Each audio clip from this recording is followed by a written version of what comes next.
প্রিয় শিক্ষার্থীরা, তোমরা সবাই কেমন আছো? আশা করি ভালো আছো। আমি আল্লাহর মতে ভালো আছি।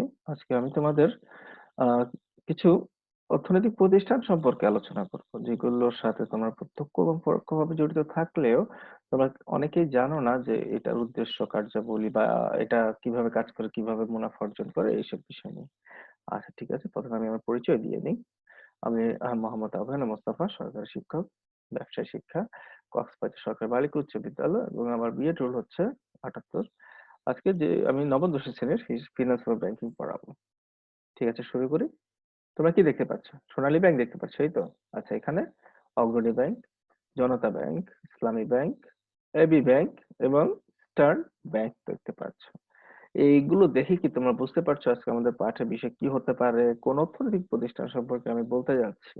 হ্যাঁ, ঠিক ধরেছো। আজকে আমি বাণিজ্যিক ব্যাংক ও তার পরিচিতি সম্পর্কে আজকে তোমাদের পড়াবো।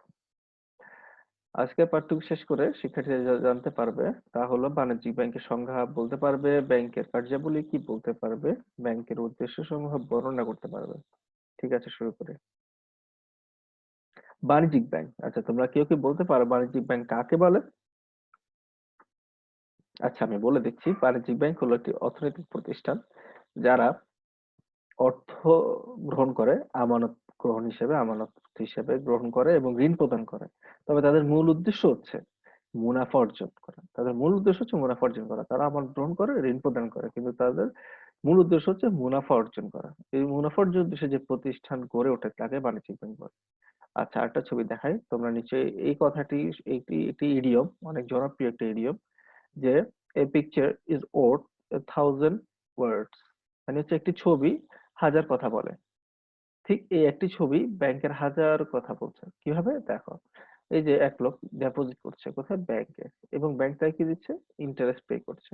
এই লোক ঋণ নিল, ব্যাংক থেকে ঋণ নিল, এই ঋণের বিনিময়ে সে তাকে কি দিচ্ছে? ব্যাংকে ইন্টারেস্ট দিচ্ছে। এই লোক মর্গেজ নিল, এই লোক এটিএম ইউজ করলো, এটিএম সুবিধা ভোগ করলো, এবং এখানে ব্যাংক কর্পোরেটে ফাইন্যান্স করলো, অর্থায়ন করলো। ঠিক আছে, এ থেকে বোঝা যায় যে এটা একটা, বলতে পারো, সারাংশ, যে পুরা ব্যাংক ব্যবস্থার তাদের কার্যাবলীর যে একটা সারাংশ হচ্ছে এটা। আচ্ছা, এখানে কি দেখতে পাচ্ছ? আমানত গ্রহণ করছে একজন গ্রাহক, ব্যাংকে টাকা দিচ্ছে। কেন টাকা দিচ্ছে? আচ্ছা, তোমাদের মনে প্রশ্ন হতে পারে না যে এই লোক ব্যাংকে কেন টাকা দিচ্ছে? অনেকে তো নিজের যে বালিশ আছে সে বালিশে রাখে, ব্যাংকে কেন? বলতে পারবে কেউ? আচ্ছা, আমি বলে দিচ্ছি।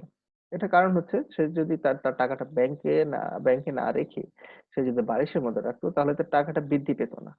কিন্তু সে এখন এই ব্যাংকে রাখার কারণে সে বছরে একটা নির্দিষ্ট পরিমাণ সে ইন্টারেস্ট পাবে, তার টাকাটা বৃদ্ধি পাবে, তাই সে ব্যাংকের টাকা রাখবে। তোমার কি বলতে পারো ব্যাংক কত ভাবে আমানত গ্রহণ করে থাকে? হ্যাঁ, ঠিক বলেছো, 3 ভাবে। কি কি বলো তো? হ্যাঁ, সঞ্চয়ী, স্থায়ী, আর এটা কি? চলতি।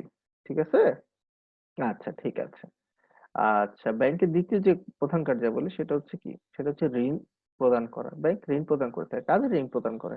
বিভিন্ন উদ্যোক্তাদের ঋণ প্রদান করে থাকে। বিভিন্ন বড় বড় প্রতিষ্ঠান যারা স্থাপন করবে, টাকা পাচ্ছে না, হ্যাঁ, তাদেরকে ঋণ দিয়ে থাকে ব্যাংক। আচ্ছা, তোমাদের মনে প্রশ্ন হতে পারে না, আচ্ছা এখানে ব্যাংকের লাভ কি? আমানত গ্রহণ করলো, ঋণ দিল, ব্যাংকের লাভ কি? বলছি, ব্যাংকের প্রফিট এখানে। ব্যাংক আমানত গ্রহণ করলে তাদেরকে কম পরিমাণ সুদ দেয়, কিন্তু ঋণ প্রদান করলে তাদের থেকে সুদ বেশি নেয়। ধরো কেউ একজন আমানত করলো, ব্যাংকে টাকা জমা দিল, ব্যাংক তাকে 5% হারে ইন্টারেস্ট দিয়ে থাকে, এবং অন্য ক্ষেত্রে ব্যাংক যদি কাউকে ঋণ দেয়, সে 10% হারে তার থেকে সুদ নিয়ে থাকে। সুতরাং এই যে মাঝখানে যে 5%, সেটাই হচ্ছে ব্যাংকের প্রফিট। এভাবে ব্যাংক লাভ করে থাকে। এটা কি দেখা যাচ্ছে? চেক দেখা যাচ্ছে, pay order, debit card, credit card, shopping cart, এগুলোর মাধ্যমে ব্যাংক বিনিময় মাধ্যম সৃষ্টি করে। আচ্ছা, তোমরা কি বলতে পারো ডেবিট কার্ড এবং ক্রেডিট কার্ডের মধ্যে তফাৎ কি? আচ্ছা, আমি বলে দিচ্ছি। ডেবিট কার্ড এবং ক্রেডিট কার্ডের মধ্যে তফাৎ হচ্ছে, ডেবিট কার্ডে তোমার টাকা থাকলে তুমি খরচ করতে পারবে, তবে ক্রেডিট কার্ড হচ্ছে এমন একটি কার্ড যে কার্ডে তোমার টাকা না থাকলেও তুমি খরচ করতে পারবে। বিনিময় মাধ্যম সৃষ্টি করে ব্যাংক। এটা কি? এটা খুবই গুরুত্বপূর্ণ। এটা আমদানি রপ্তানির ক্ষেত্রে খুবই গুরুত্বপূর্ণ। এটা হচ্ছে লেটার অফ ক্রেডিট। এটা আমদানিকারক ব্যাংক রপ্তানিকারক ব্যাংকে একটি এস্যুর দেয় যে এই মর্মে নিশ্চয়তা দেয় যে কোনো কারণে যদি আমদানিকারক রপ্তানিকারকের টাকা দিতে না পারে তবে আমদানিকারকের ব্যাংক সে টাকা দিয়ে দিবে, এবং এই পুরো কাজটা হয়ে থাকে সুইফট এর মাধ্যমে। তোমরা কি জানো সুইফট কি? আচ্ছা আমি বলছি, সুইফট হচ্ছে, এর পূর্ণ রূপ হচ্ছে society for world wide interbank financial telecommunication. এর মাধ্যমে সেকেন্ডের মাধ্যমে বিলিয়ন বিলিয়ন ডলার এক হিসাব থেকে অন্য হিসাবে ট্রান্সফার করা যায়, অর্থ অর্থ পাঠানো যায়। ব্যাংকও এসব কাজ করে থাকে। ফান্ড, ব্যাংক ফান্ড তৈরি করে। কেন ফান্ড তৈরি করে? কারণ হচ্ছে দেশে অনেক বড় বড় প্রতিষ্ঠান আছে, তাদের কাছে এত টাকা নাই যে তারা নিজেরাই সেই প্রতিষ্ঠানটা স্থাপন করবে। যেমন হচ্ছে দেখো এই যে বড় বড় প্রতিষ্ঠান, তো সেই ক্ষেত্রে কি করে ব্যাংক সহযোগিতা করে থাকে, আমানত সৃষ্টি করে, এবং আমানত সৃষ্টি করে তাদেরকে বিভিন্ন ভাবে সাহায্য করে থাকে ফান্ড দিয়ে। এটা হচ্ছে কি এটিএম, তোমরা হচ্ছে অনেকে এটিএম ইউজ করো, এটিএম কার্ড ইউজ করো, তাই না? Debit card credit card use করো, এটা এটিএম সুবিধা দিয়ে থাকে ব্যাংক গুলো, দিয়ে থাকে এগুলো। এটা কি ব্যাংক, তোমার আমার তোমার এত কষ্টের টাকা আমরা ব্যাংকে রাখি, হ্যাঁ, অনেক কষ্টের টাকা, এক টাকা যদি হেরফের হয় তাহলে তো খবর আছে। তো ব্যাংক আমাদের টাকাগুলো খুবই নিরাপত্তা বিধান নিশ্চয়তা করে এগুলো সংরক্ষণ করে।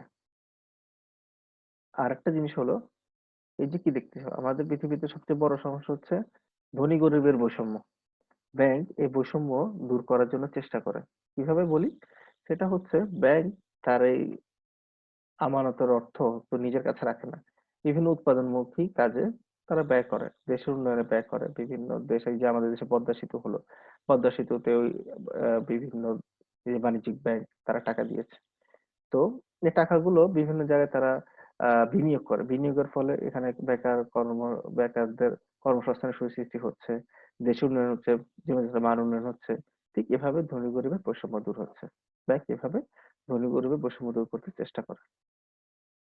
আবার আমরা পড়বো ব্যাংকের উদ্দেশ্য। এটাও হচ্ছে ব্যাংকের মালিক ও ব্যবস্থাপনা কর্তৃপক্ষের প্রেক্ষাপটে ব্যাংকের উদ্দেশ্য। কেমন উদ্দেশ্য? সেটা হচ্ছে তহবিলের বিনিয়োগ ও মুনাফা অর্জন। ব্যাংকের মালিক ও ব্যবস্থাপনা কর্তৃপক্ষের লোকজন সবসময় চেষ্টা করবে বিনিয়োগ বাড়াতে এবং মুনাফা অর্জন করতে, সুনাম অর্জন করতে। কারণ যে ব্যাংকের সুনাম যত বেশি সেখানে বিনিয়োগ তত বেশি, সেখানে গ্রাহক তত বেশি। উন্নয়নে অংশগ্রহণ, অবশ্যই তারা বিভিন্ন উন্নয়নমূলক কর্মকাণ্ডে জীবনে দেখো ডাচ বাংলা ব্যাংক বিভিন্ন যারা অ্যাসোসিয়েশন ভালো করে তাদেরকে বৃত্তি দিয়ে থাকে, বিভিন্ন ধরনের উন্নয়নমূলক কর্মকাণ্ডে নিজেদেরকে সম্পৃক্ত করে। তারপর হচ্ছে সামাজিক অবদান, তারা সামাজিক অবদানে ভূমিকা পালন করে। গরিব দুঃখীদের বিভিন্ন সময় শীতকালে কম্বল দিতে আমরা দেখি, এই ব্যাংকগুলো করে থাকে। এটা হলো ব্যাংক ও গ্রাহকদের প্রেক্ষাপটে ব্যাংকের উদ্দেশ্যগুলো। এটা খুবই সাধারণ যেসব উদ্দেশ্যগুলো সেগুলো, যেমন হচ্ছে আমানত গ্রহণ করা, নিরাপত্তা বিধান করা, যে টাকা দিচ্ছে সেই টাকার উপদেষ্টা পরামর্শদাতা হিসেবে ভূমিকা পালন করে, প্রতিনিধি ওসি, ওসি মানে হচ্ছে সাহায্যকারী হিসেবে ভূমিকা পালন করে। তারপর হচ্ছে অর্থ স্থানান্তর, আমরা যে এই এক স্থান থেকে অন্য স্থানে খুব দ্রুত টাকা পাঠাতে পারি, ব্যাংকে মূলত টাকা পাঠিয়ে দেয় সেকেন্ডের মধ্যে, এক অ্যাকাউন্ট থেকে অন্য অ্যাকাউন্টে, দেশে হোক বিদেশ হোক যেখানেই হোক। আর হচ্ছে জীবনযাত্রার মান উন্নয়ন, সামগ্রিকভাবে ব্যাংক আমাদের জীবনযাত্রার মান উন্নয়নে খুবই ভূমিকা পালন করে। কারণ হচ্ছে ব্যাংকের মাধ্যমে আমরা খুব সহজে debit card credit card use করে আমরা যে কোনো জিনিস কিনতে পারছি। এতে আমাদের জীবনযাত্রার মান উন্নয়ন হচ্ছে। দলীয় কাজটি, সেটা হচ্ছে ক দল এবং খ দল, তোমরা দুই দল ভাগ হয়ে যাও। তো আমরা ক দল লিখবে চলতি হিসাবের 5টি বৈশিষ্ট্য, এবং খ দল লিখবে বাণিজ্যিক ব্যাংকের 5টি উদ্দেশ্য। সময় 5 মিনিট। ঠিক আছে, আমাকে জমা দাও। তোমরা ভালো লিখেছো। এখন তোমাদেরকে আমি একটি মূল্যায়ন করব, ছোট ছোট প্রশ্ন করব, দলীয় কাজ দিব না, একক কাজ দিব এখন। আমাকে বলো বাণিজ্যিক ব্যাংকের মূল উদ্দেশ্য কি? হ্যাঁ ঠিক বলেছো, মুনাফা অর্জন। আমানত কয় প্রকার বলো তো? হ্যাঁ ঠিক বলেছো, আমানত 3 প্রকার। লেটার অফ ক্রেডিট কি? হ্যাঁ, লেটার অফ ক্রেডিট হলো এক ধরনের প্রত্যয়নপত্র। সুইফট এর কাজ কি? হ্যাঁ ঠিক বলেছো, সুইফট এর কাজ হলো অর্থ স্থানান্তর করা। Very good, very good. এবার তোমরা বাড়ি কাজ লিখে নাও। বাড়ি কাজ হবে তোমাদের টাকা লেনদেনের পাশাপাশি বাণিজ্যিক ব্যাংক সামাজিক অর্থনৈতিকভাবে দেশকে অনেক সহযোগিতা করে, উক্তিটি মূল্যায়ন করো। ঠিক আছে, আজকে এতটুকুই। তোমাদের সুস্বাস্থ্য দীর্ঘায়ু কামনা করি। তোমরা ভালো থেকো, সুস্থ থেকো। ধন্যবাদ।